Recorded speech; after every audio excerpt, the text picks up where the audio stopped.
From Relay, this is Upgrade, episode 570 for June 30th, 2025. Today's show is brought to you by Ecamm and Sentry. We are halfway through the year, which is wild to consider. My name is Mike Hurley. I'm joined by Jason Snell. Hi, Jason Snell. Hello, Mike Hurley. How are you?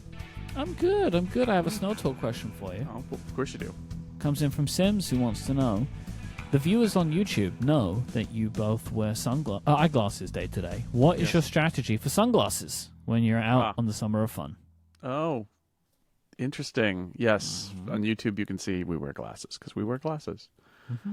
The glasses I wear on YouTube are not the glasses I wear in regular life. These are my computer glasses.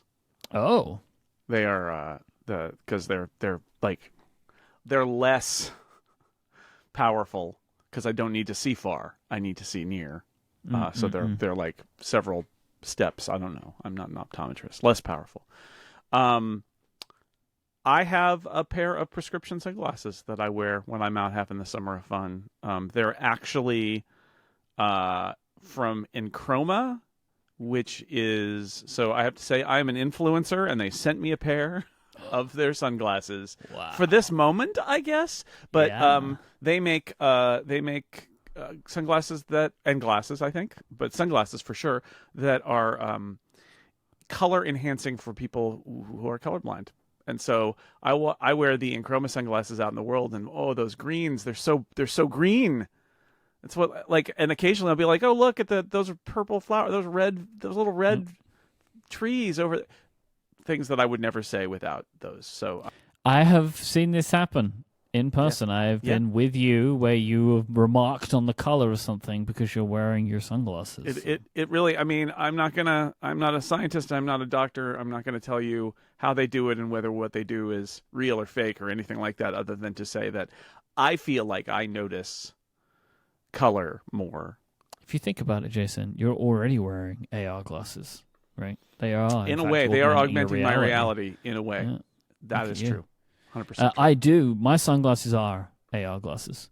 I wear the Meta Ray-Bans. They're my actual sunglasses.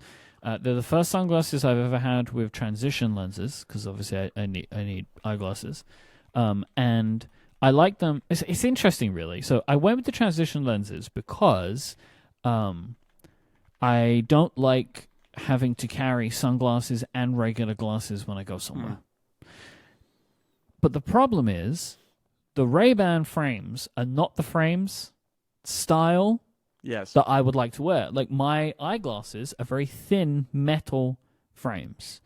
So I'm still kind of like, sometimes I decide to not take my sunglasses somewhere because I don't want to sit in a restaurant wearing the Ray-Ban frames. But I still am happy with whatever sunglasses I get, prescription sunglasses, right? I think having transition is the right call for me because I get the option of, like, if I'm going on holiday or I'm going out for the day, like, I don't have to carry a glasses case with me. I like that. I like that part of it. So they're my sunglasses now. Yeah. I don't do that. I actually have a pair of clips for my regular prescription glasses that I will also wear if I'm going to be going in and out. And I prefer to wear the Enchroma sunglasses, but if I'm going inside and outside and inside and outside, I'm not going to be, like, for an extended period of time out in the sun. I will bring the clips that just clip right onto my regular glasses and do it that way. If you would like to send in a Snell Talk question for us to open a future episode of the show, summer-related questions are very welcome during the summer of fun. We love them. Go to upgradefeedback.com and you can send them in. Jason, I want to start with the Betails today. Ooh, yes, let's do it. Because it's kind of follow-up, but I thought let's do the Betails. Beta 2 is out now, and there's a smattering of tweaks and features, but by and large, it feels like across the platforms, the majority of changes in the second developer betas are for readability. So clearing up some stuff with Liquid Glass to make it a little more readable. Notably, Control Center, Notification Center, and the menu bar on the Mac, which, while isn't Liquid Glass, is part of the new design, you can kind of put a bit of translucency behind it. Yep. Do you have any particular thoughts on Beta 2? No, I updated to all of them. They still seem fairly stable to me. They have their little quirks, but they're usable. one of the funny things about some of these tweaks, like the putting the translucency behind the menu bar, is since I'm going to preview and then ultimately review macOS, part of my job is to try it the way it is, not put it back to the way it was. So like, my menu bar is still transparent because I need to experience that and have an opinion about it and not just go back, right? Like, how do I review a new version of macOS if the first thing I do is toggle all the new features off? Yeah. Like, it's nonsense. So that's where I am, right? Like that would be. I mean, I think this is why John Syracuse retired from reviewing macOS. He couldn't break from his like urges of wanting to change things. Right? I mean, they feed to be sure they feed into what he wrote, right? Like, why is it doing it this way? But I have to subject myself to whatever they do because I have to write about it, even if I say it's bad. When you started this train of thought, I thought you were going to say something that I heard Federico and One True John say, which is in a beta cycle like this, when you're reviewing them, you have to leave your screenshots to the absolute end. Oh, for sure. Because things keep like changing. Some years you can kind of get away with it, some but like if you've got a visual change, like because Federico was talking about like that, was it iOS 15 where they changed all the Safari stuff, and like they changed the design in like the final beta. Right up to the last. It's true. I did a bunch of screens because in late summer I start to work on the Photos book and take control of photos, and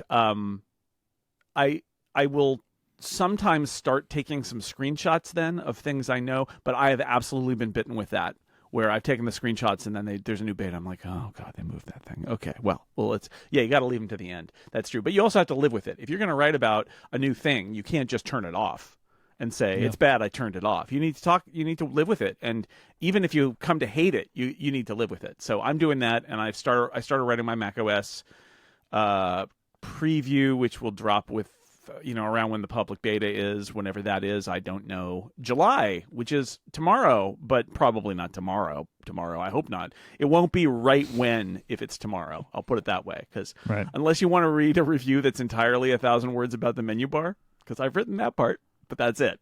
I'll be releasing my preview in segments because if they release the beta on July haven't 1st, they're not written 1,000 words about the menu bar, have you? I have. I on Saturday I wrote 1,000 words about the menu bar. You wrote 1,000 words about 1,000 words Tahoe about the menu bar in Tahoe. Yes, 1,000 Did words. John Syracuse die and like his ghost find its way into you? What happened? No. John would have written 4,000 words about the menu bar. I only wrote 1,000 words about the menu bar because I keep it succinct, folks. There's a lot to say about the menu bar. There's a lot going on in the menu bar. I don't want to get. This is the Betails, I guess I could say. This is the place. I'll give you my little thesis about the menu bar. There's a little preview of what I'm going to write about. The upgrade. This is the cycle, right? You hear people talk about it, they write about it, whatever. Mm-hmm. Apple has a vision for the menu bar on the Mac, a new vision for the menu bar on the Mac. Leaving the transparency aside, Apple. So for years we've had these things called menu extras that apps can put up there, and if you've ever had to use Bartender or Hidden Bar or something like that, it's because all of these apps kind of poop their little icons up into the menu bar, and you're like, why are there? I'm looking right now because Bartender kind of doesn't work right in Tahoe. I'm looking right now. It's like 1, 2, 3, 4, 5, 6, 7, 8. 8 just sort of random app icons in my menu bar before it gets to the stuff that I actually care about. Those are generally, I think they're called menu extras or menu bar items, but anyway, they're the macOS 10. You can put an icon in the menu bar and do stuff with it, kind of thing. 5 years ago, something like that, they introduced Control Center on the Mac, right? But it was like a hardwired kind of like simple Control Center. The Control Center in Tahoe is like a full-blown Control Center, kind of like what they've done on iOS and iPadOS. It's fully editable. There's an API for apps to write their own controls. So all of these apps that currently write menu extras, they can write controls. And controls can be in Control Center. Controls can be in the menu bar. Every item that's in Control Center, you can say, put this in the menu bar, or you can take it out of the menu bar, and it still is in Control Center. So I could put a little shortcut up there and just like hit it, and it will do its thing? I don't know if you can put a shortcut or if it's just showing shortcuts. I don't know. I haven't tried that yet. Right. Okay. The menu bar section just got longer, Mike. Good job. 1,020 words. No, it's 1,000, probably 1,200 words now. Thanks. Good job. Good job. Now my goal is by the time you're finished talking about this, 2,000 can I words. get you to 4,000 words? So yeah, you can do the full Syracuse. All right. It is. You know how last year they introduced pages for Control Center, right? Yeah. You can have like multiple pages full of controls in Control Center. On the Mac in Tahoe, there aren't pages. Instead, you can literally add more menu bar drop downs with more controls in them.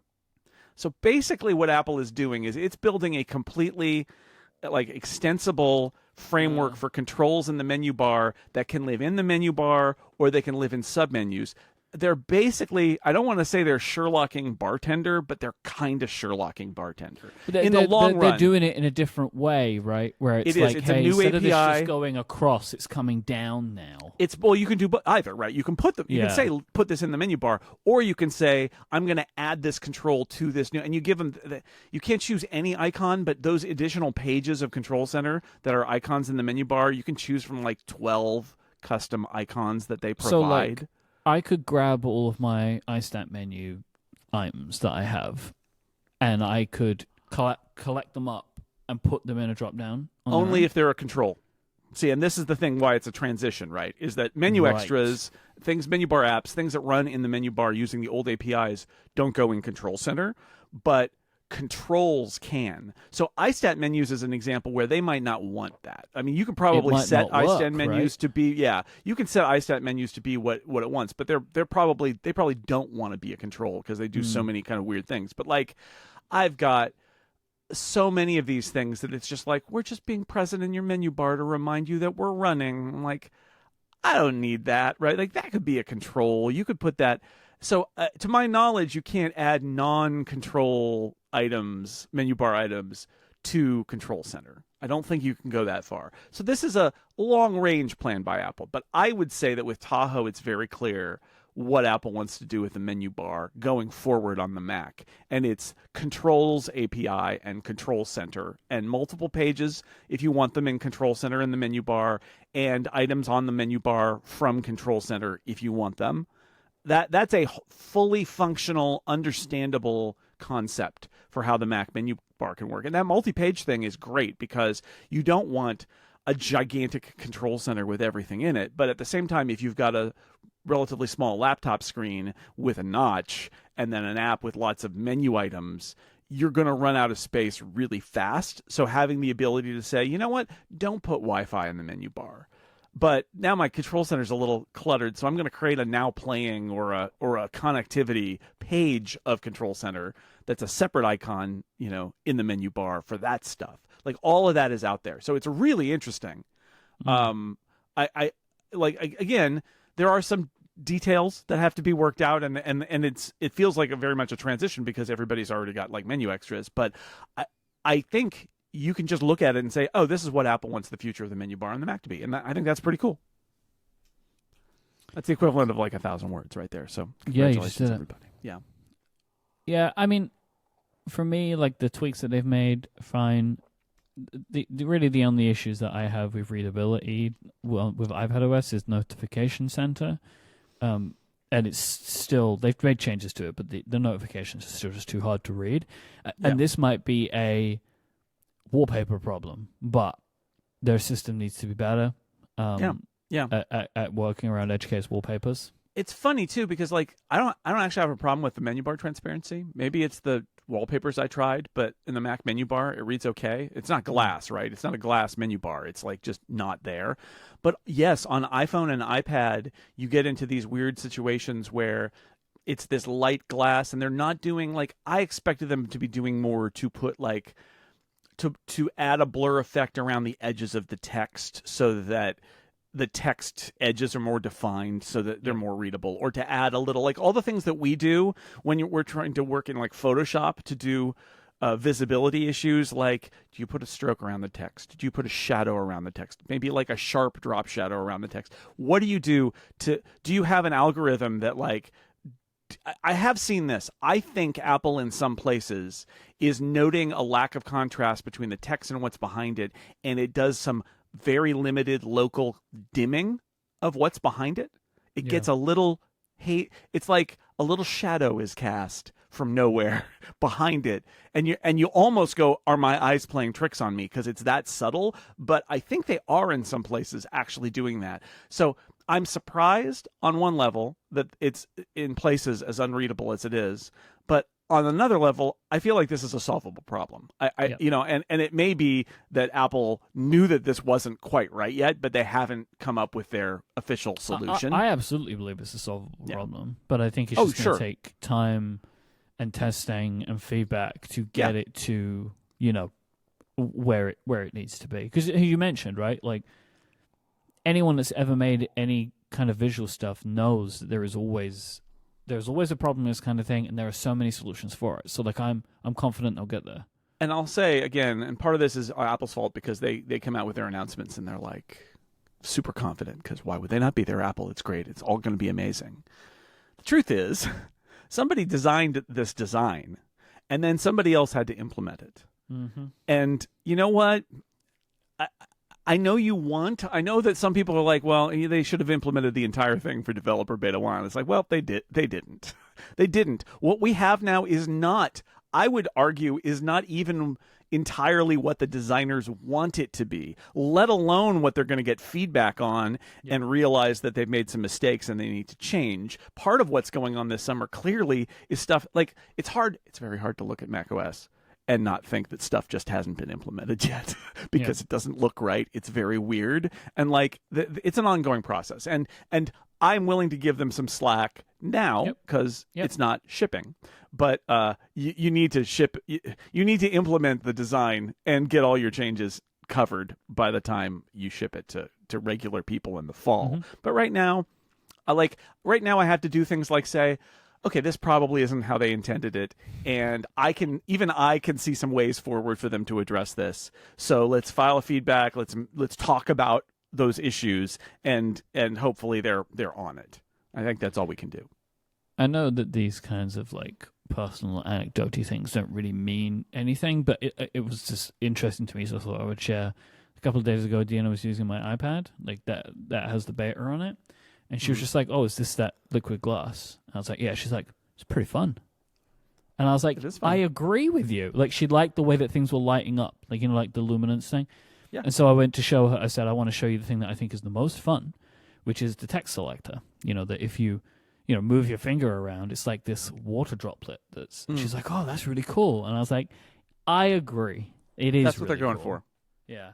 And I do believe that. I have believed this, and I now believe it even more, just based on one interaction, that the majority of people will think this is cool, and it's not going to be the disaster that people think it's going to be. Yeah, that's where I'd put my money down on. I think the challenge when you're talking about this stuff, especially trying to be critical about it, and whether it's when it's shipped or when it hasn't shipped yet, is there are two things going on here. One of them is, does it look cool? And the other is it frustrating to use? And that's our challenge. Our challenge is to talk about the usability issues where they exist and ways that it should probably be better. But also, I would say, not fail to acknowledge the fact that part of the reason, if not mostly the reason Apple's doing this, is because they want to have a new look on their devices that looks cool. I just don't know why people are upset about that. You can't just want a redesign because it will look cool. That is a great reason to do a redesign. The last few weeks on Accidental Tech Podcast, we've already talked about John Syracuse, so we might as well mention the whole podcast. Marco Arment is extremely critical of so much of what Apple does in terms of design, and he has some very sharp criticism for some of the details in the implementation of this design. Mm-hmm. But I think it's telling that even somebody who is coming at it from that perspective, a spectacularly skeptical person about Apple's design people, says, look, it's cool. Don't be afraid. And his issue is that Apple is like trying to dress it up as, well, we really did this because we wanted to send important, guidelines for whatever in that PR thing they did during the video. It's okay to just say we did this because we wanted it to be cool. Yes. And he's right. And it is a fun thing. The challenge of this summer and the challenge of the designers going forward with this design is, how do you make it cool but not frustrating for users? That's the important thing, right? Is like that droplet effect is amazing, but if you can't read your texts, it's bad.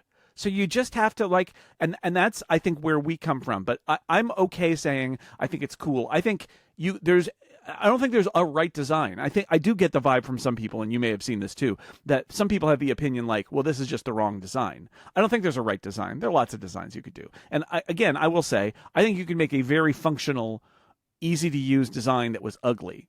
And I don't think that's good. I don't think that's acceptable. I think that you need to try to do both. And Apple is starting with cool, but we can't let them off the hook for usable.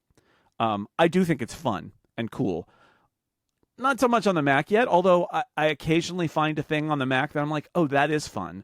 But it's harder to find those things because I think it's not all there, and maybe it was never really meant to be super fun on the Mac, and so it's not. But I don't know. I think it's important to keep those two impulses in mind, that part of the goal here is for this to be fun and cool, and so that people react positively this fall. And right now, part of what's going on is we all need to be putting a critical eye to the usability of this, because we don't need to take away the fun, but we need to make sure that we put the fun in functional. Is that a thing I could say? Anyway, I said it. There it is. This episode is brought to you by Ecamm. Ecamm Live is the leading video production and live streaming studio built for the Mac, and it is a Mac app. But it doesn't stop there, because Ecamm is great at simplifying your workflow. You can do it all with Ecamm. Get started quickly and have everything on hand to create whatever you need with video. It's great for streaming, recording, podcasting, and presenting. If you want to stand out from the crowd, you want high-quality video. And with Ecamm, you can screen share, you can use multiple cameras, and even direct the show in real time with their live camera switcher. You can add logos, titles, lower thirds, and graphics. You can drop in video clips, bring in interview guests, use a green screen, and so much more. Ecamm Live truly does it all. Ecamm's members are entrepreneurs, marketing professionals, podcasters, educators, musicians, church leaders, bloggers, and content creators of all kinds, like my co-host, Jason Snell. I know you use Ecamm Live, I think, for the live streams that you do for Six Colors, right, Jason?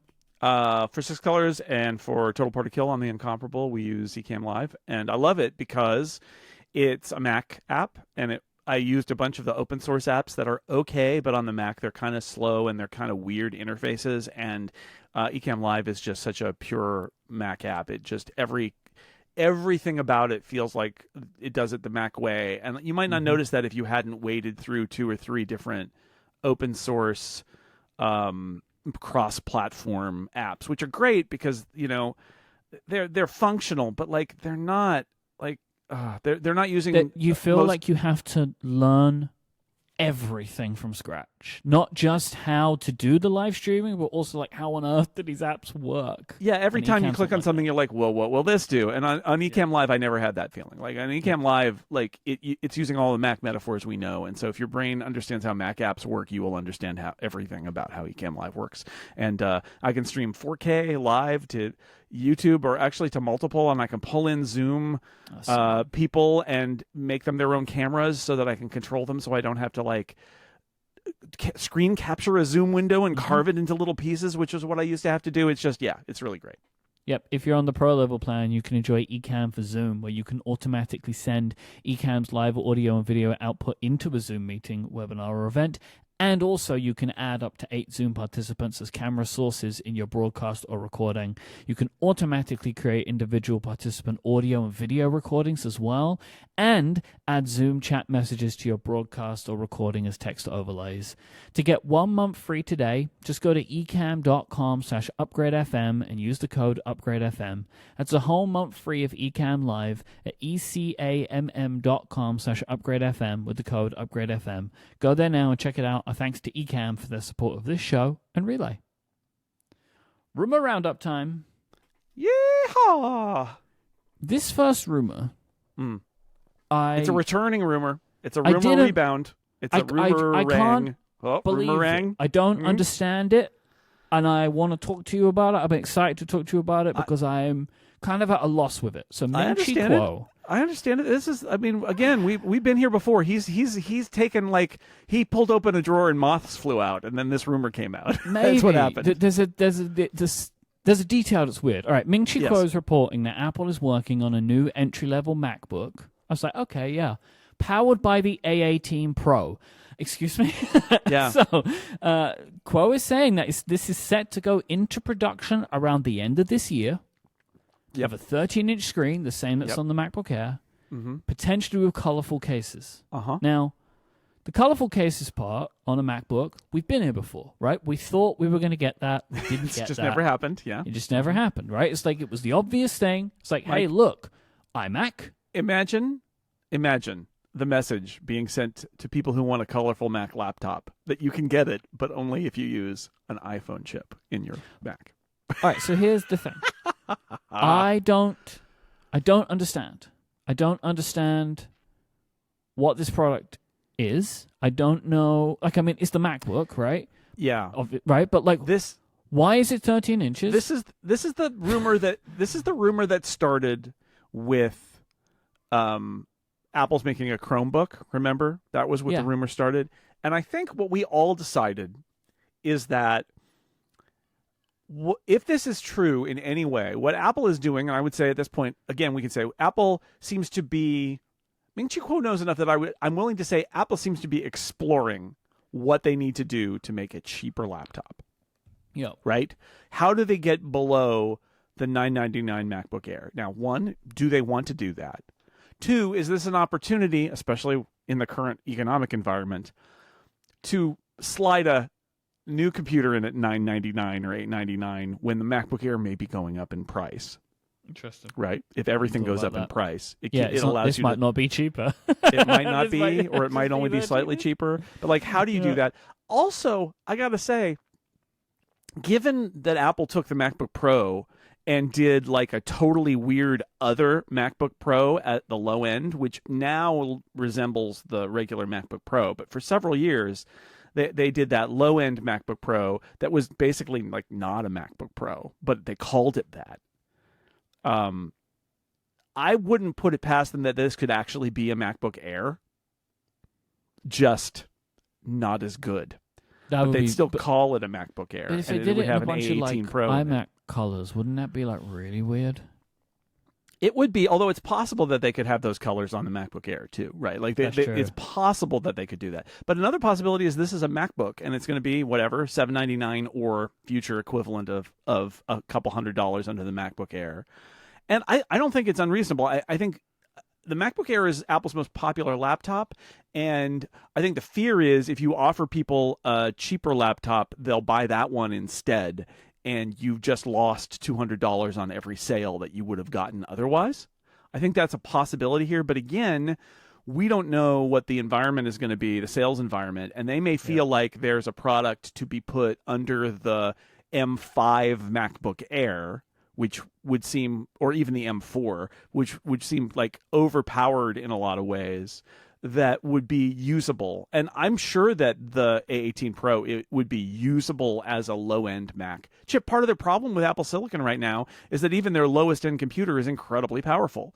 And that suggests to me that you could make a slower chip version and it would still be fine for a lot of uses. So this seems to be, to me, a how cheap could we make a MacBook that would still be decent? Because we know, look, the M1 MacBook Air is still decent, and at Walmart, right?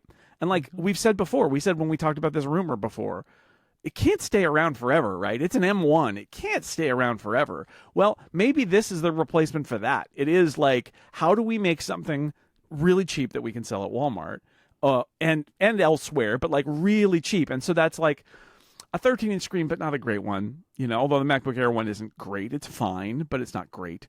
and other ways that they would probably reduce. Does it have Thunderbolt at all, or does it have old Thunderbolt? And maybe it's just USB-C. I mean, there are lots of things they could do to decontent what we think of as a MacBook Air. And I mean, honestly, I could make the argument that the base model $999 MacBook Air is too good. That's why it's such a great deal, is that it's $999 and it's a pretty great computer. But if you're Apple, you could basically say our computers are so good now that we could make a much cheaper model and it would still meet our quality bar, to coin a phrase. Yep. And I wonder if that's all what's going on here. I think the thing that I just am stuck on, and obviously they know they wouldn't do it. I just don't understand why not an M1 or an M2? Is the A18 cheaper? If it's the Pro chip, correct. I think some of it has to do with how many of those chips are they making anymore, process-wise. And if the A18 Pro is in volume and works fine and is faster than an M1 or an M2, which they're not making anymore. And they're putting the A18 Pro into other products, right? Doesn't the iPad Mini have the A18 Pro?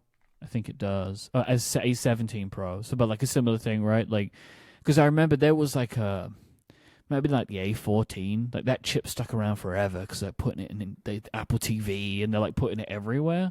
So maybe they're trying to find an iPhone chip that can go into a bunch of products to help them out. I think it just, I don't know. Yeah. Do they need to do a ton of work to get macOS running on that, or is it just not matter? I don't know. I suspect not. We should say also that today Mac Rumors reported that they saw back-end code that suggests that Apple is developing a MacBook with an A18 Pro chip. So, okay, it's not just for Macs anymore. What did you just say? The MacBook. Oh, sorry. I thought you said MacBook Pro. I was like, wait, what? No, MacBook with A18 Pro. Okay, there you go. Yeah, no, it's very confusing. It's Max, but not Max, but Max with A18 Pro, but not Pro, but MacBook. That is. I mean, I know they're already doing this, but it is weird that Pro chips are going in non-Pro products. That's a naming problem you've got there. It is a problem, but so my guess is, what are the impulses here? Potentially trying to hedge against rising prices, pressure from education,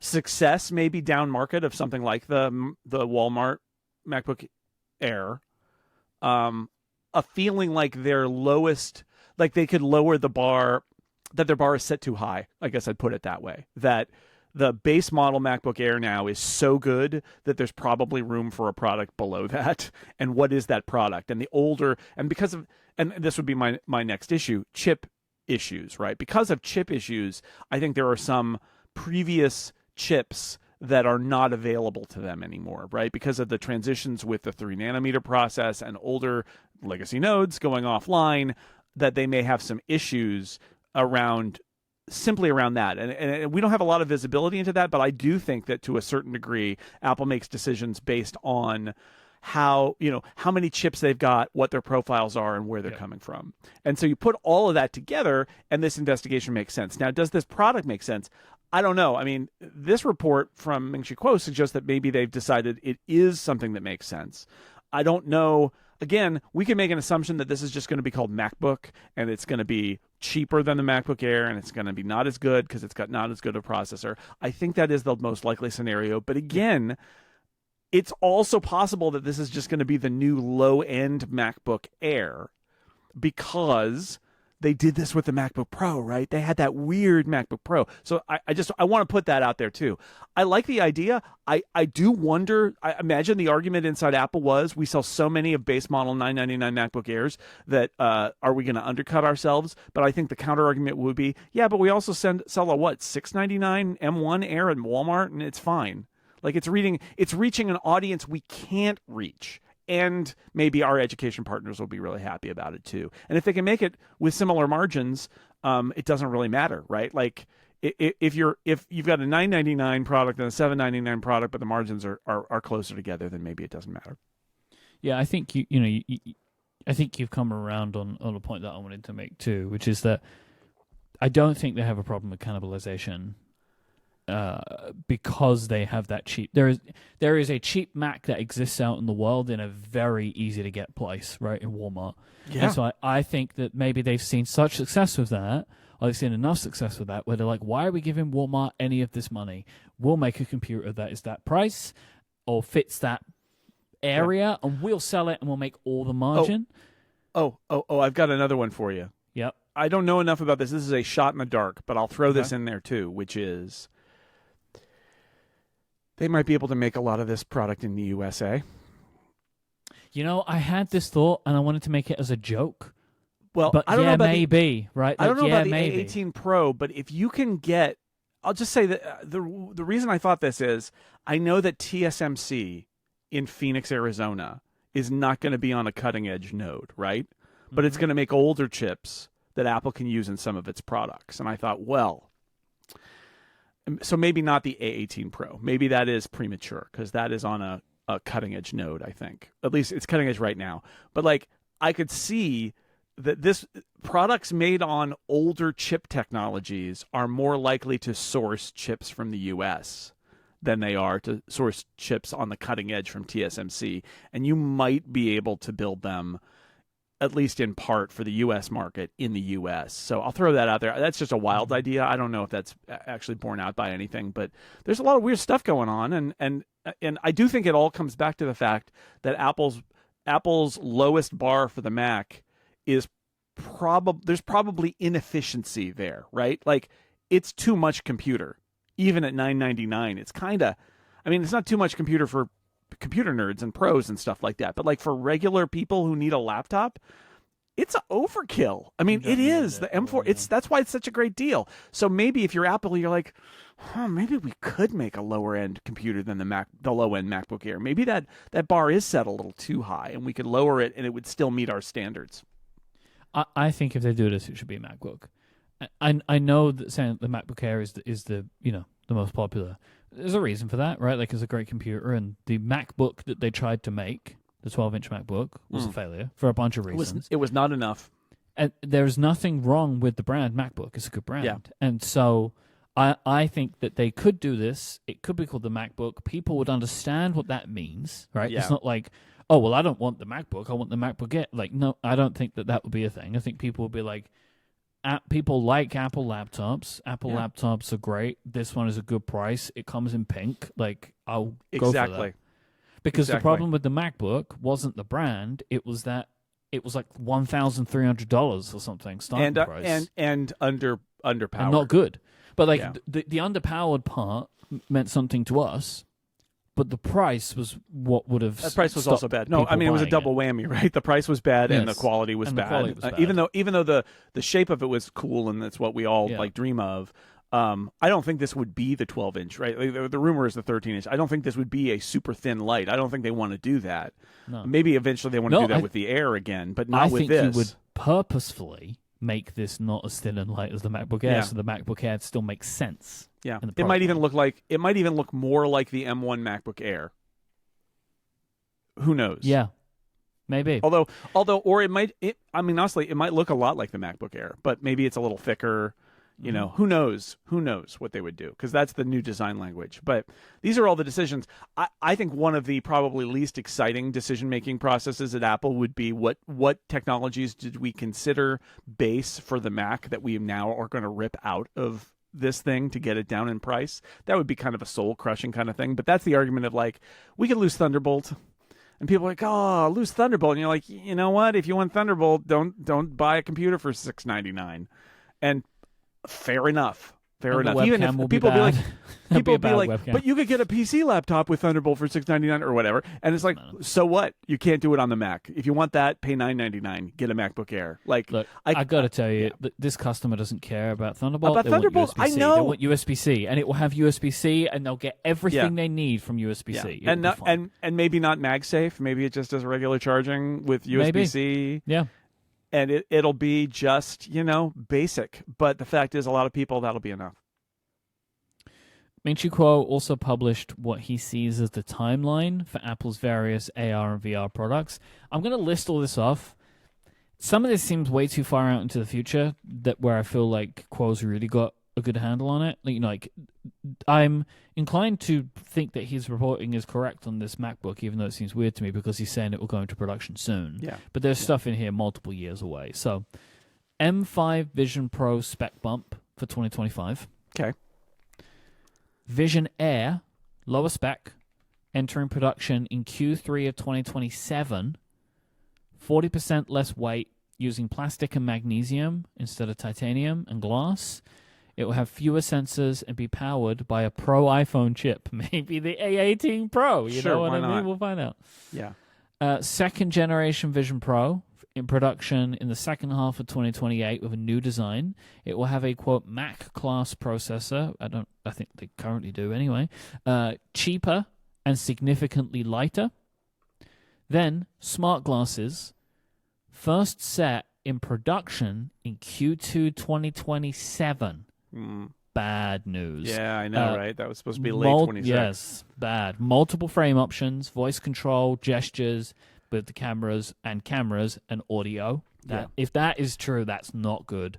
Because then I don't understand this. Smart glasses with a display, 2028. Now, I don't know how we get all the way out to 2027 before anything, and then we have a display the next year. Like that, I don't understand. It does seem weird to do it that way. Because I feel like at that point, don't even release them in 2027. Just don't do it. Just don't even bother.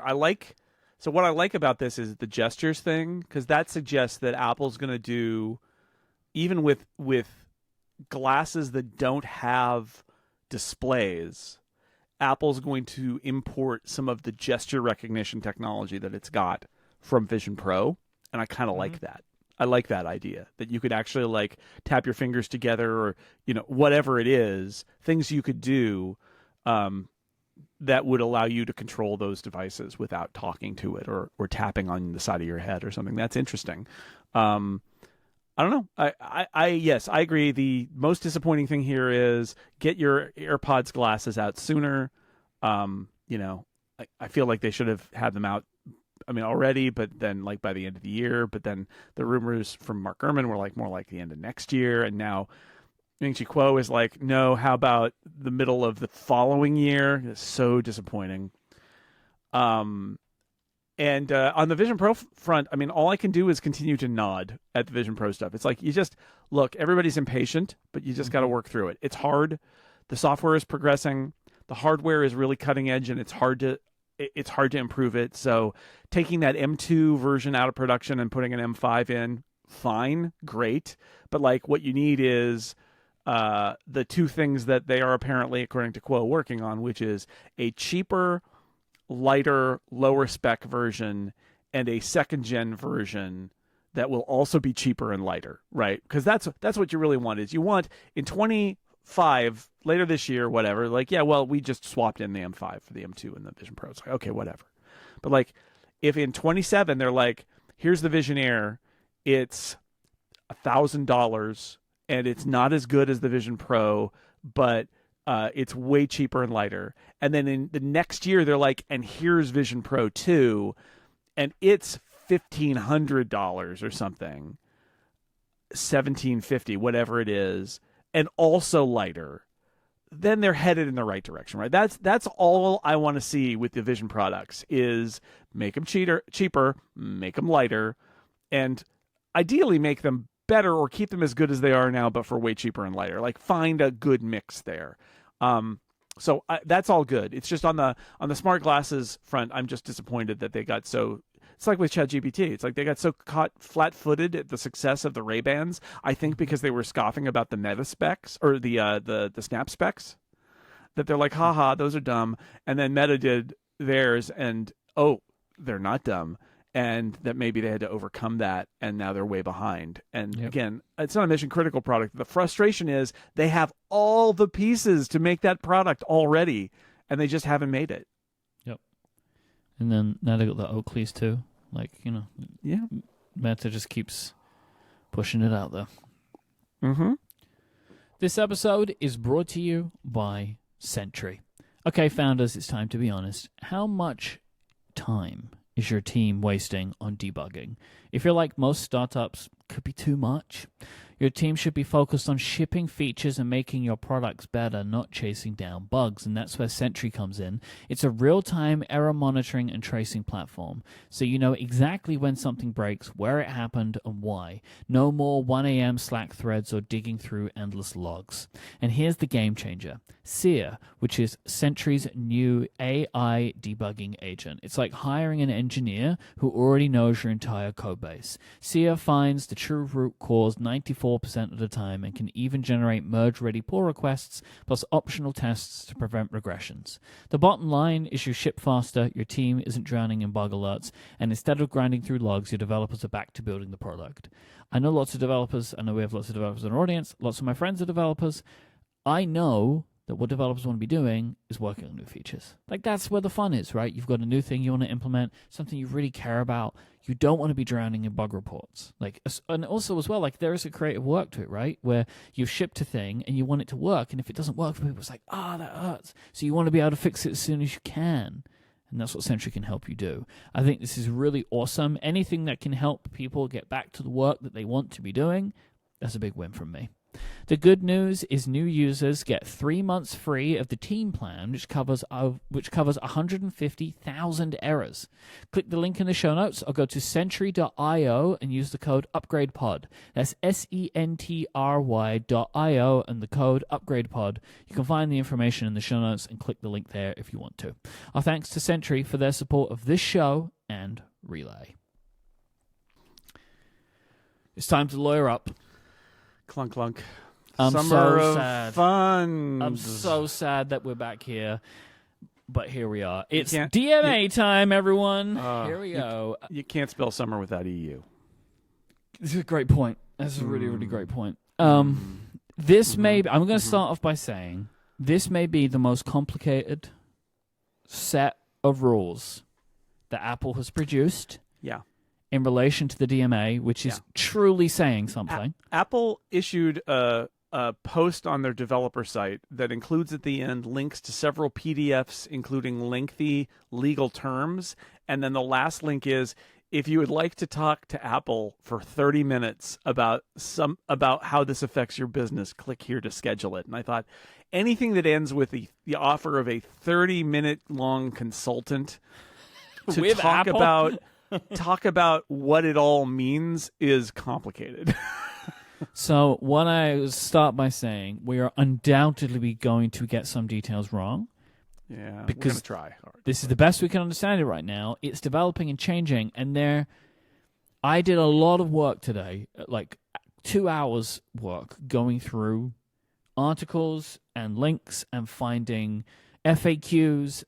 And honestly, I changed the show document multiple times because it was like, I thought I found a thing that said it was this way, and then I found another thing that said it was a complete opposite thing. So we're going to try our best, and we'll touch on this later on when we have more details. So, last week, Apple announced another complete new set of rules for European developers. There will now be tiers of App Store fees available to developers in the EU.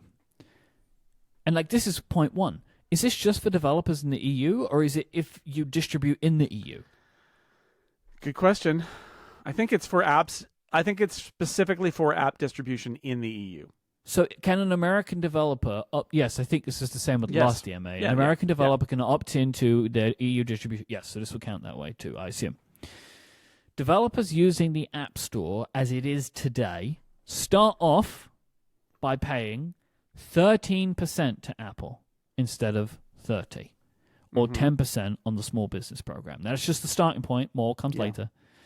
Or you can opt in to something called Tier 1, which sees Apple taking just 5%. Fantastic, right? Just give Apple 5%. I got 25% back. But if you do this, you lose a lot of App Store features. I think things we didn't necessarily think were features of the App Store, but here they are. You lose, for example, automatic app updates. Yep. App Store promotion. Of course. Which it wasn't a thing you could guarantee anyway. So, placement in search. Yeah. Ratings and reviews. Yeah, ratings and reviews. This your is app. a bit of a mixed bag. So- I think some developers wouldn't mind to get rid of their reviews. I know. So tier one, I immediately thought, oh, it's the spite tier. Yeah. And the spite, why is it the spite tier? It's the spite tier because Apple has argued forever that the 30%, now 13%, whatever, that the cut it takes of app revenue is not, don't think of it as just credit card processing and server fees. It's an array of services that Apple provides to developers and that it has value. That has always been their argument. So tier one is Apple basically saying, here's what we mean. Because here's your cut rate bargain basement app store where we don't help you. And you want to go down from 13 or 10 to 5? Great. You'll lose all of this stuff. And we look at it and think, well, wait a second. Like automatic app updates, right? I mean, I understand like promotion maybe of apps and having them, ratings and reviews are a service that goes into your, a big chunk of money that you kick back to Apple. I'm sure it has costs, but like, I it's hard not to view this as being Apple sort of like showing the argument that they've been making all along, which is that, oh, the App Store fee, that 30% that's increasingly dwindling here, is actually covering so much that we do for you. You don't even understand how much we do for you. And so now they're showing it and saying, all right, here's your cheap plan if you want it to be totally crappy. And like, nobody's going to use this tier, although I would argue maybe like super high level apps that are not, their users aren't coming from the App Store. They're coming from where they are to the App Store to get the app, possibly even by a direct link from the company. Yeah. Could do this, right? They're like, we don't have an audience in the App Store. We don't care if we have reviews in the App Store. We don't care about App Store promotion. People aren't discovering us through the App Store. They're discovering us because of us, and they have this ability to go down to 5%. But like, I want to point out that like tier one, it strikes me as being something that is done, one, because they feel like the EU is pressuring them to do something like this, and two, though, very importantly, because Apple's trying to make a point about the value incumbent in App Store features. That is where they've been taking all that revenue from. Now, my argument would be, I see what you mean, but I don't think it adds up to the classical 30%. Right? Well, it actually adds up to 8. 8, yeah. It right? does. It so adds up to 8. Where's the rest of the justification? Yeah, right? I know, but that's what they're trying to do here, and that's like my first thought when I saw it was, they're just trying to reinforce the case they've been making all along about the fundamental value of these App Store features. Well, they're actually now trying to make the case. It is a case they have not even attempted to make. No, they just say it. They just say it. Yeah, and now it's like these are the things, and like I say, there are certain types of apps. This is like fine, and like even the automatic app updates thing. That is like just that one is the funniest one to me. My assumption is you can still update your app, but you would, as a developer, prompt people to go to the App Store and some apps do this anyway. Yeah, like, you do maybe even a push notification, but you have a notification in the app that says, "Oh, it's like on the Mac. Oh, this needs to be updated. Tap here to go to the App Store to update," and then you tap there and then you do update, and that's what you would do. Yeah. All right, moving on. The core technology fee is being replaced by the Core Technology Commission.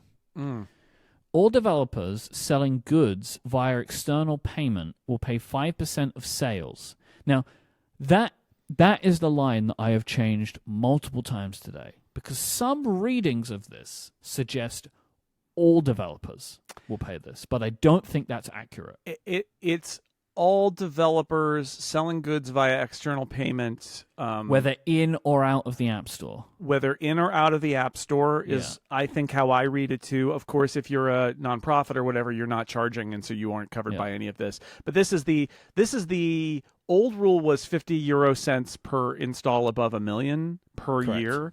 Yes. And what they've done is they've taken that free core or technology paid fee tax away, and that's for everybody, because January 1st. People who are on the core technology fee will go through this calendar year on it, but as of January 1st, they will be moved to this new commission program, which honestly, just from a top level, actually looks more fair. This makes way more sense. It's no longer a tax on volume. It's a tax on revenue, and even there, it's a tax on external and internal revenue based on it's based on the money you generate in your app or again, outside of your app. We're back to now we're undermining the previous argument. The argument of the core technology fee is you were paying for access to Apple's work. It's yes. API, right? But if you're a free app, you get it for free now? So what I mean, yes. And I think Apple has been has been inconsistent about this, but I think they've had it both ways. Because I think Apple has also said from the very beginning, if your app is free, we don't care. Right? They don't charge people in the rest of the world for a free app that gets a zillion downloads. Yeah. But then they wanted to. I know, right? I know. Well, I mean, over 1 million, and so the argument there is that that's kind of like a proxy. This feels to me like the EU basically said the core technology fee is untenable. It does not meet our requirements, right? They said that this is illegal, basically. It's like you can't do this. So they're like, okay, it's out, and the Core Technology Commission, which is based on revenue and not on downloads, is in. Now, I have found nothing in my research about exactly how this is calculated and reported. Are we back to you self-report and Apple can audit you? Yes. The one of those things linked to one of those agreement documents linked in the Apple developer post says, you will report and pay this, and Apple has, and you must retain all of your books for 3 years, and Apple has the right to audit you. So there is this overlap period. The overlap period is again making it hard to work out the numbers in all of this because some documents still refer to these new terms and the core technology fee. Yeah, because it hasn't been implemented, so that's complicated. But because it'll be grandfathered for the next 6 months, and then it's sunset. Oh my God! Stop with these words. They kill. So basically, everybody's going to be on the CTC, but if you're on the CTF now, you can stay on it for 6 months, and then but January 1st, you're on this new thing. I think there are some weird things going on here. So one of the things that you pointed out in our notes is one of the real limitations to free apps leaving the App Store and opting into the new, EU standards was the core technology fee could kill them, and now that won't be the case. So, which is great. Which means that you can put your free apps in app marketplaces. Also, it's the suggestion here, and I'm not 100% on this, but it seems like what everybody's reporting is that this is doing the thing that we thought that they would do all along and that they didn't because they wanted to erect this kind of like barrier, because all of this is about Apple erecting barriers so people don't bother. One of the barriers was you got to have an app marketplace. That app marketplace has to have a bank account with €1 million available and all these things, right? It seems like now you can also just put your app on the web. Yeah. I think you still have to show that you're a business in good standing who's been on the App Store for a while. Yeah. But if you do, you still have to have the line of credit. And you have to have the line of credit. But what it does mean is you don't have to create a cockamamie app marketplace in order to directly sell or distribute your app in the EU. That is dropped. You don't need to do that. Which you used to have to do. Yeah. It used to be literally the solution to an app store monopoly was an app store duopoly, or basically it was like, well, now you don't have to be in our app store, but you still have to be in an app store, and that seems to be wiped away now as well, which I think is great. Good riddance. OTJ at Mac Stories. Developers in the EU will be able to offer their apps not only through app marketplaces but also their websites. Yeah. You have to be a developer in good standing for two consecutive years and obtain a €1 million standby letter of credit and have an app that has more than 1 million first annual installs on iOS and or iPadOS in the prior calendar year. Yeah, which is basically, I don't love all of those rules, but one of the things it's trying to do is prevent fly-by-night scam apps from being available for direct download because that's scary. And so they're like, we need to verify these companies are legit, and I think most legitimate companies will be able to handle that. All right. Developers need to pay a 2% fee for digital goods and services purchased by new users for the first 6 months after a user downloads an app. Mm-hmm. I don't understand this part either. So, like, this is everyone? I think it is. And, like, so some language that I've found suggests that some of these fees start over if somebody deletes and reinstalls your application. Mm. And again, I don't know. Some of it seems to, but like I'm not 100% sure if that is the Core Technology Commission and this, or one or the other, or if it differs. But I don't know. First 6 months, yeah. Fine. This is Apple. So this one is Apple saying, if we helped you, our presence with our technology and our App Store and all of that, if we helped you acquire a customer, we want a cut of digital sales, but not forever, just for the first 6 months, because we consider that part of your acquisition fee. I think this is instead of the you will track every transaction, and like I think it's a slightly different attempt to claw back some money that they feel that they're owed. This feels very, I mean, I'm sure they're trying to plug what they view as a loophole here, but this feels very petty to me. The idea that like, oh, well, we're going to charge you because your presence around our aura granted you money and we want 2% of it back. Yep. Okay. But all of this means if you are a developer in the App Store, right? Just in the App Store, and you want all of the things the App Store can give you, by my math, you are now paying Apple between 18 to 20% per transaction, depending on where that transaction is in the flow. So somebody becomes an in-app purchase subscriber, you'll pay 20% on that for the first 6 months, and then 18% on that thereafter. I can't find the last 10%. It doesn't seem to exist to me. Here's what I would say is, if you are, I believe, and again, we're trying to parse this too, and I would love to know more about this. And we will eventually. Yeah, I didn't get a briefing on this from Apple, so I'm kind of groping around for information now. But if you are a developer who's got an app in the EU that uses Apple's in-app purchase system, I think it's 13%. I think. Because I think what about the 2% rule fee for digital goods or services purchased? Oh, it's new users. For new users, and it's all developers selling goods via external payment will pay 5% of sales. Okay.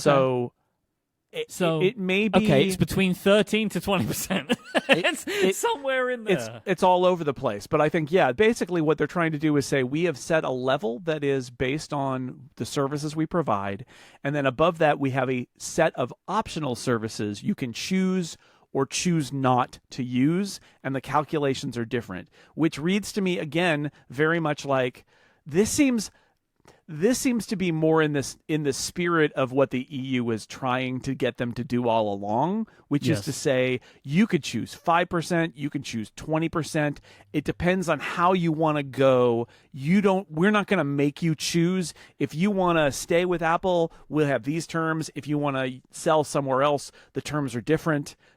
You choose, which is, I think, one of the key arguments that the EU is trying to make, is giving developers choice about what business model they want to use, about what payment system they want to use, while allowing Apple at least some leeway in terms of the value provided by their product and their services. Now, whether that will work or not, and whether the EU is like, no, you're still playing a real weird game here, I don't know. But as complex as all of this is, I'm not sure it's any more complex than the regulations it's trying to match, right? I feel like this is the complexity that is kind of also inherent in the DMA. But if we are reading it correctly, there is no situation where you get back to 30%. I don't think so. I think this is. I'm hesitant because it seems hard to believe, but when I first saw all of this, I thought, oh, this boils down to it's a cut in Apple's cut, and it varies, but it's not what it was. Like for everybody, I think is also the way I read this is for everybody, whether you're in or out of the store, because I think that was one of the things was.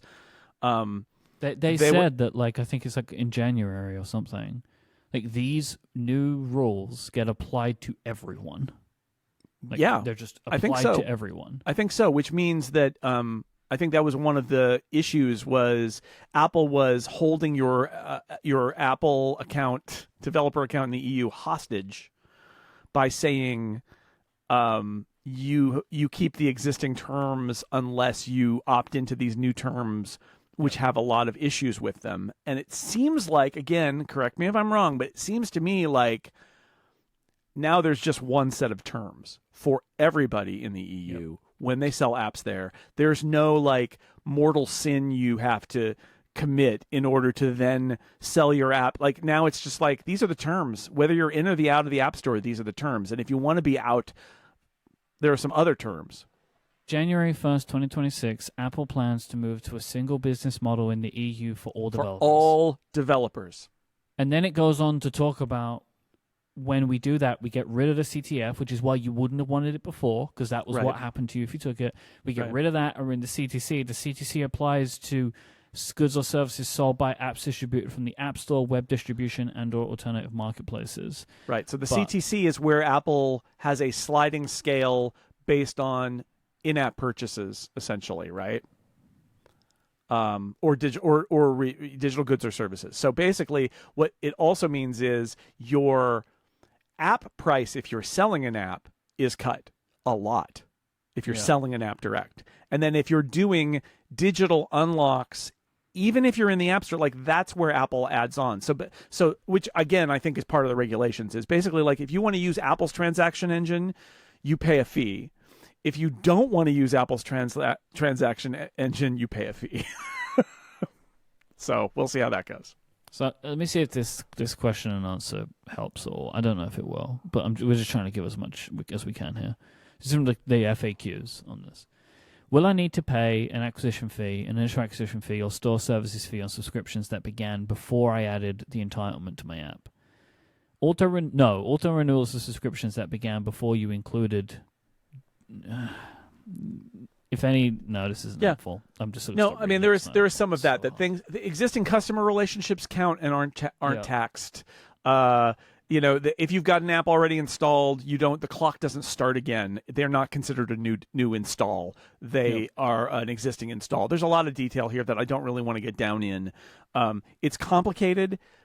It looks like at a high level, it looks like the terms are better for everybody in the EU now. Mm-hmm. And then there is a complexity that is going to have to be picked through in terms of, is it, because at the end, what the EU wants is they want developers to be able to choose how they sell stuff in their apps. Yes. And Apple offering a deal for using Apple is fine, but Apple can't make it so tilted toward Apple's deal that there's no reason not to use Apple's deal, that Apple's deal is the only one that pencils out. So that's going to be the question is, as app developers look through this, the real question is, does it make sense to use an external payment processor in your app in the EU, or does it not? Yeah, because you might not need to anymore, because you're going to get a haircut on, like, you know what, like if you're going to be paying less, which we think they are, forget it. You just got yourself a bonus, Like, well, I think that's why that. Yeah, I don't know. I think that's the question. And then the other question I'd ask, which came up in our Discord as well, which is the spite tier, is like, are there apps that would just say, yeah, that's what we want, is the spite tier? Like, does Netflix want the spite tier? Does Spotify want the spite tier? Because they're like, look, we just don't want to even be involved with you.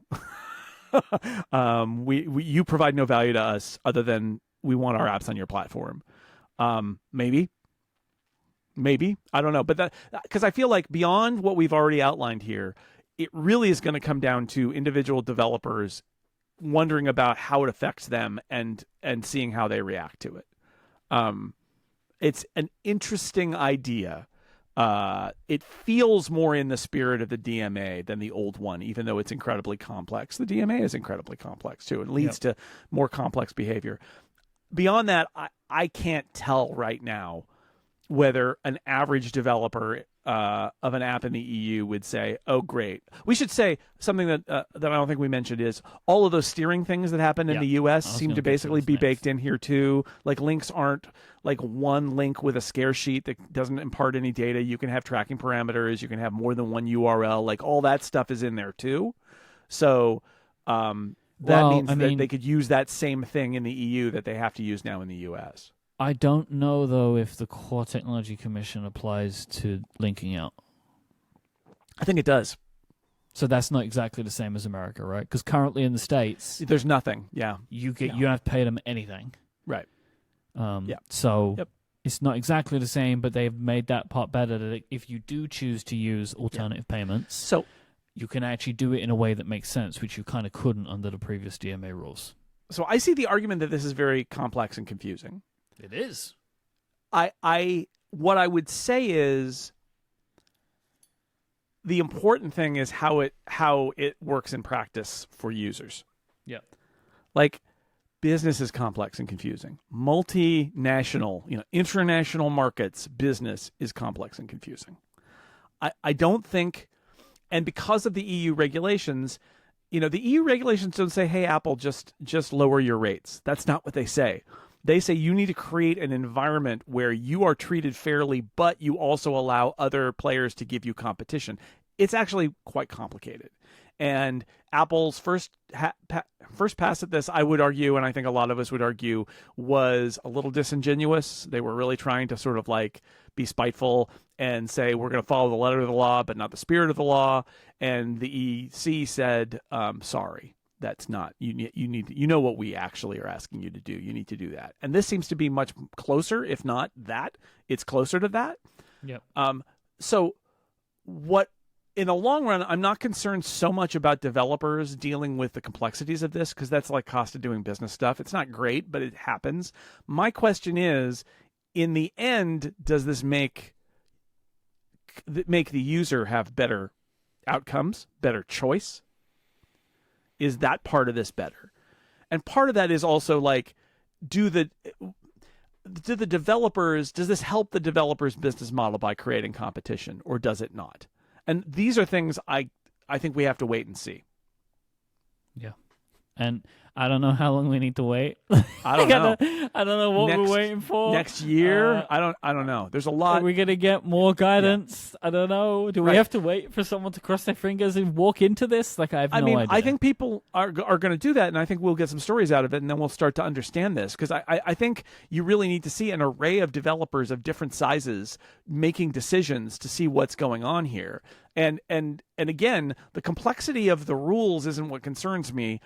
It's the outcome of the decision making. Because if all developers say, nope, it still doesn't make sense, we're going to just stay with Apple, then I think Apple failed. Apple actually needs to craft this in a way where there is competition, and that Apple is competing on things like its feature set and the features that it provides. And I don't know if that's the case or not.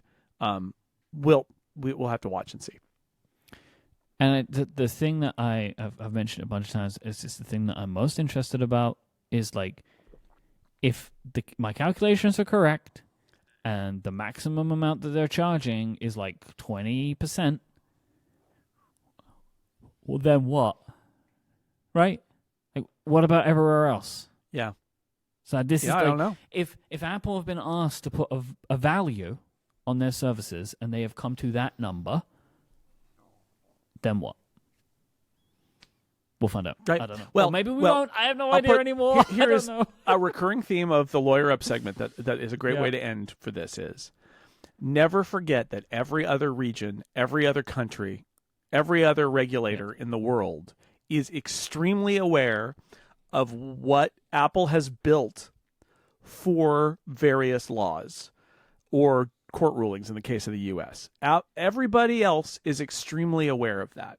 And although the EU is sort of pioneering this, another thing to say, like Apple may not ever do this voluntarily, but it would be fairly easy for other countries to say, yeah, do that here. Right? Mm-hmm. Now that there's a model. Because one of Apple's arguments was always, oh, it's complicated and technical and it's going to take us a year and please give us time. And now they can point at the EU and say, I want that. It's also true that they could point at what's going to happen over the next year in the EU and say, well, actually, I don't want that. That's confusing. And we'll see. But like, never forget that this is a pilot program in a lot of ways for what other regulation could be. And so like, if you're Apple, you just leave it at 30% right now, knowing that, eventually you've got that as a fallback. And as well as regulators now, because of the way they're doing this, their other constituents, their developers, they're going to see how much money they could make under these rules in the EU. It's true. And say, well, I would like that everywhere now. I would like that everywhere. Yeah, I mean, it's a possibility. It's a possibility. We'll see. I one question I would have for developers as well is, we talk a lot about like, oh, the onerous, that percentage and all that. But the developers we know, a lot of them are like, I just want to stick with Apple. It's just easy. I know they take 30% or 15%, depending on the size of their business, but it's just easy. Their stuff is all integrated with the platform. I don't have to deal with anything separately. They handle the taxes, like they handle all these things. Like it's just easier to stay with them. So I think that's part of this too, is like, who wants more complexity and who would prefer who would prefer to pay Apple in exchange for not having it be complicated. And I think ultimately that's the competition we want, is we want competition where like Apple's is better and easier, or you can opt out of Apple's, go to somebody else's, save some money, but it'll also be more complicated and harder. But it's your and choice. Then everybody can decide what they want. And depending on your business and depending on your needs and depending, I mean, honestly, on your feeling about whether you as a business want to handle that additional overhead and complexity, you can decide. We're going to go with the hard way because we want more money, or we're going to go with the easy way and pay Apple what it wants because it's just easier that way. Because that's value.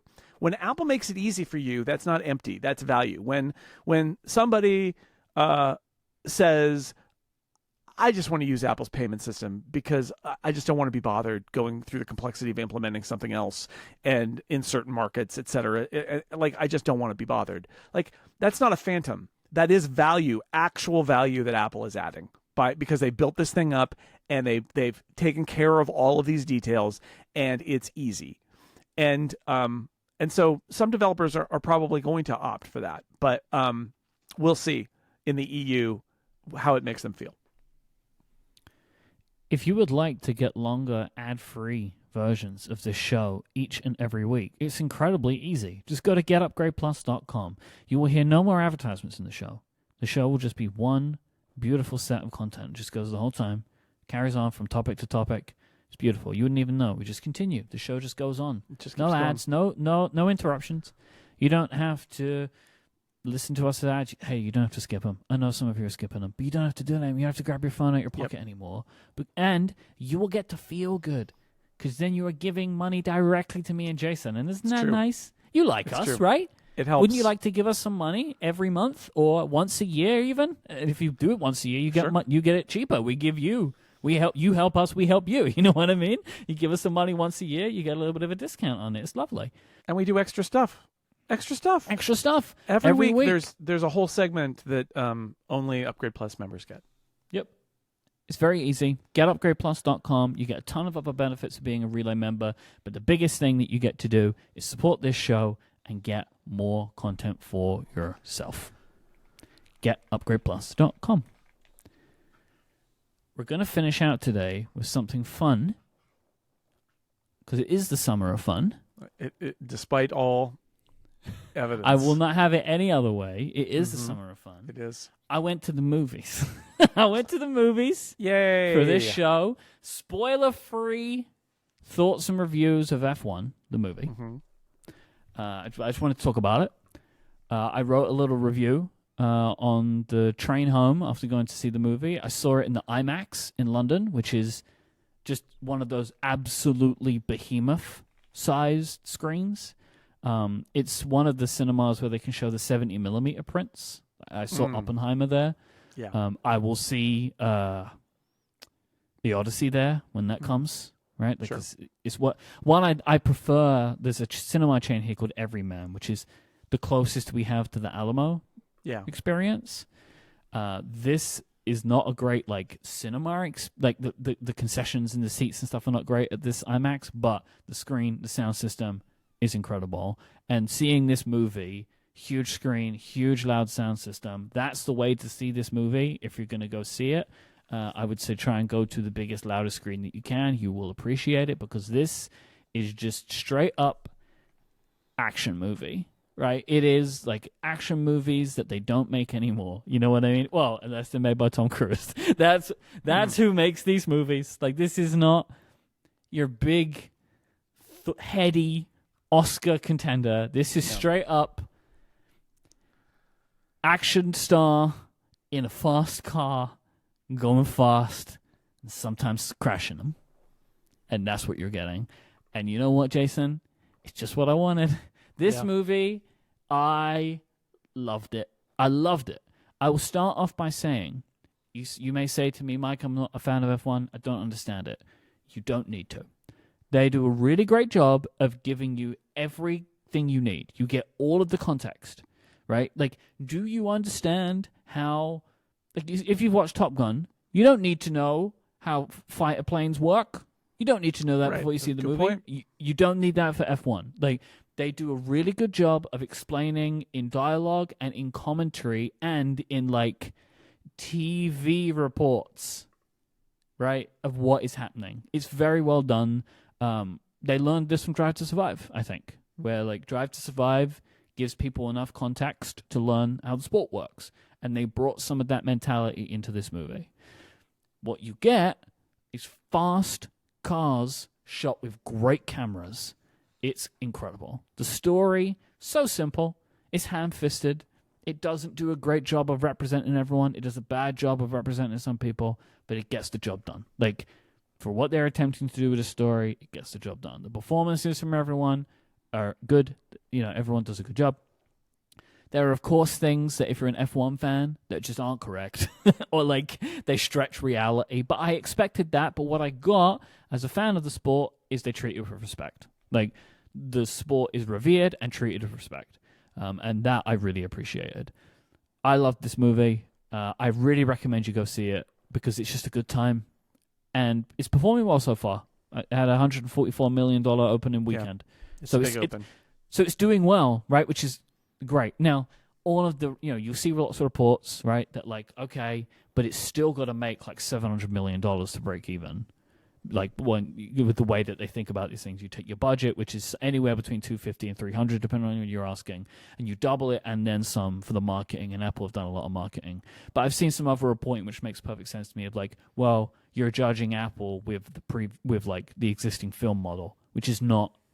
You can't, right? They don't need it. Right, like if Universal were putting out this movie, if it didn't do 700 million, they'd be in trouble. That would be bad for them because it would have been a huge investment. This movie, right, massive investment, huge budget. This isn't so important to Apple. I think if this movie makes back its budget, just like its production budget, great because it goes on a service. They've done their thing. That marketing is also marketing for Apple TV eventually as well, right? So it's multi-channel. It's making Apple look cool. There's a bunch of pictures of Lewis Hamilton and Brad Pitt standing with Tim Cook. Like everyone's having a good time. Mm-hmm. This opening to 144 million is great because there was a real concern that this was going to bomb. All the experts say this is a good opening, and they also suspect that it'll have legs. And the reason for that is it's a spectacle. And it was very busy in week one, but that means that some people couldn't get a good seat, couldn't get a ticket to IMAX, couldn't get a ticket to 70 millimeter, and have decided they'll wait because they want the experience. So the feeling, the perception at least among analysts of box office is that this will probably have legs because like there are other movies that have performed like this. I think Oppenheimer is a good example of that. Yes, there are when you pack them in at IMAX, what ends up happening is you don't lose that viewer. They just get a ticket for the next week or whatever because they want to see it in the spectacle and they're willing to wait to see it in a good theater. And so I think that'll be part of the effect here. And I think people that are talking about it, like me right now, talk about it in those terms of like, go to a premium format theater and see it, like the best that you can get. Like, I have friends, like Steven, for example, he is not seeing it until this week because he wanted to get to a good theater and he couldn't get tickets. Right, so like I think that is like the way that people are treating this movie. Again, like you say, just like Oppenheimer, and Oppenheimer made a ton. It's not going to make Oppenheimer money, but like it made a lot of money over a long period of time because people wanted to see it in the best screen that they could see it in, and this film warrants that. I think it's, you go into it wanting to see a fun, kind of dumb action movie with a lot of like heart racing, adrenaline pumping moments. That is exactly what you like. This movie delivers on the exact premise it set up, right? You took the director of Top Gun Maverick, you put him with Brad Pitt, and actually filmed cars going around tracks. It delivers on all of that. Like, it's a great movie. I loved it. I was very happy. Awesome. Thank you for the I report. recommend people go see it. Let's finish up with a couple of Ask Upgrade questions before we finish today's show. Matt wants to know, what would be your use case for the iPad mini, and is it a good buy in 2025? I'm struggling with whether to get the 13-inch iPad Pro with its display technology and everything good, but primarily use it docked in the Magic keyboard. You're the iPad mini user, you tell me. Yeah, so, okay. What Matt's saying, and I think I did a very good job of reading that question, is that Matt uses the 13-inch iPad Pro and loves it, but uses it in the Magic Keyboard all the time. And so I have this problem too, right? Like now, I got the Magic Keyboard for my iPad, and now it's in the Magic Keyboard all the time because I don't want to keep switching cases all the time. I know you do that, Jason, but I find that annoying. And so then you've kind of like made your iPad a laptop. What would be the case for the iPad mini? The iPad mini is like the best iPad, just for what an iPad is, that I think exists in the sense of content consumption device. Like, it is fantastic for reading and watching because the screen is nice. It's like, 7-8 inches is big enough for all of those things for like personal use, and it's tiny. So I think like for reading books, for watching video, all that stuff, like if you just want an iPad to consume media, I think it is a great pick. Then anything bigger, you maybe want to do a bit more of it. Like, you could even say like the iPad Air would work. It's like, yeah, sure, but it's a bit bigger, which might be good, but also becomes awkward, right? Like if you want to read a lot on your iPad, I feel like the iPad mini is probably the best one because it's the easy. You can hold it in one hand, like really easily, where the other iPads, not as comfortable, right? Like it's the size of a Kindle basically, right? So like I think if you just want an iPad purely for media, this is the one. So I have an iPad mini, and we're now using ours on a stand in the nursery, and it's perfect. So like you're sitting in the nursery, you're sitting on the nursing chair in the nursery, but like, as you know, might be nursing, I might be trying to get the baby go to sleep, or might be contact napping, and I can watch things on the iPad. We use it as a white noise machine. Like it's just like a very simple device, but because it's small, it's easy to move around. It's like a great iPad. I don't think you could work on an iPad mini. I'm sure some people do, but I don't think it would be a very comfortable experience. I think this is purely like if you just want an iPad just to watch, read, that kind of stuff, this one's like, it's perfect, I think, for that. Yep, that sounds about right. I mean, I do all those things on an iPad Pro, not in a keyboard case. I don't switch all the time, I should say, between the cases. Mm-hmm. I leave it in the cover. Yes. And if I want to enter, typing, which is basically writing mode for me, then I put it in the Magic Keyboard. Mm-hmm. And then I'm in laptop mode for a while. And then when I'm done, I take it back out. Like, it doesn't live in there generally. And that's how I've chosen to do it. And that means that I get that thin and light iPad. And even though it's the 13, it's pretty great doing that. But I totally understand if you're getting a second one. The media consumption angle is the best angle. Like, it's just little, and it's the size. Yeah, it is. It's the size of a Kindle. And it'll do whatever an iPad can do. That's pretty cool. And Greg asks, I'm traveling from London to Denmark soon. I'm curious what power adapters or converters you use. I'm traveling with my family, so we will have iPhones, a MacBook Air, iPads, and a couple of battery banks. Do you have travel charging? Do you have like travel charging recommendations? So most of the chargers you've got in your house are, and you can look and see, but they handle international power. And that's so that they only have to make one. The plug might be if Greg's in the US, the plug might be a US plug. But they make that same charger or, charging block for the whole world, and then there's just a different cord on the end. Yep. For whatever you're in. So if your charger supports international power, just get some plug adapters. That's all you need to do. And so when I travel internationally, I bring our chargers that we have with plug adapters, and that's it. Because it used to be that there were lots, and there's still a few out there. Like, remember, the Apple made the teeny tiny charging plug for the iPhone with the US plugs on it, just the two sticks. Like, that doesn't work anywhere else in the world, right? That old one, because it was made to be teeny tiny and only work in the US on the US plugs.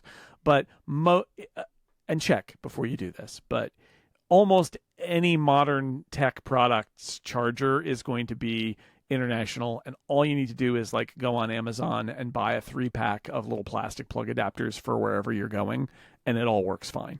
That's the beauty of modern stuff, is it all just works fine. And once it's like a USB charger, it's just USB at that point, and it's all fine. So we bring a couple of USB-based chargers. I've got one that I can't even remember the name of it now, but it's like it comes with a little suction cup block too, because the last one we had, you plug it into an outlet and plug all your cables in, and then it would fall out of the outlet, especially if it's on a plug adapter sticking out, hanging in space. So there's stuff like that, but like basically I'm a real believer in plug adapters for international travel. And beyond that, like if your home setup isn't conducive to travel, think about upgrading. You could get something just for travel, or you could get something that upgrades your current use at home, and then you could use it when you travel and then bring it back to home. And that might be nice too, because then you've upgraded your home charging and it's appropriate for travel. But like I travel with one, maybe two chargers, really depending on if I'm bringing my laptop or not. And Lauren travels with one. And if we're traveling internationally, I bring the plug adapters, and I keep those in a drawer. I've got the Europe plug adapters. I got the UK plug adapters. I got the New Zealand plug adapters. It's fine. It's all good, because almost everything out there is going to handle international, electrical standards.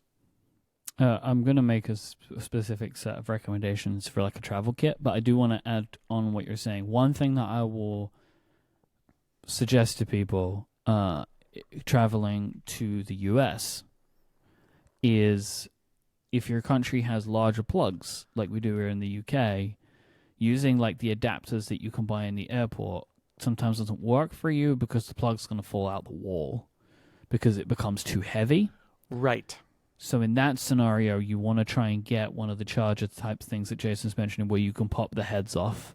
Because if you take, say, like the UK plug and put it into like one of the like international converters that you might get in an airport, and then plug that into the wall, often they will fall out because they become too heavy and they get unweighted. Yeah, so I recommend you get something with like a suction cup thing, or you can get what really would be useful is a little cord that was a plug adapter, but I don't know if they make those.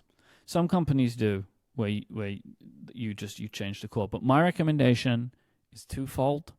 It starts with a charger from a company called Minix or Miniax. They make a tiny 100-watt charger, like a power adapter.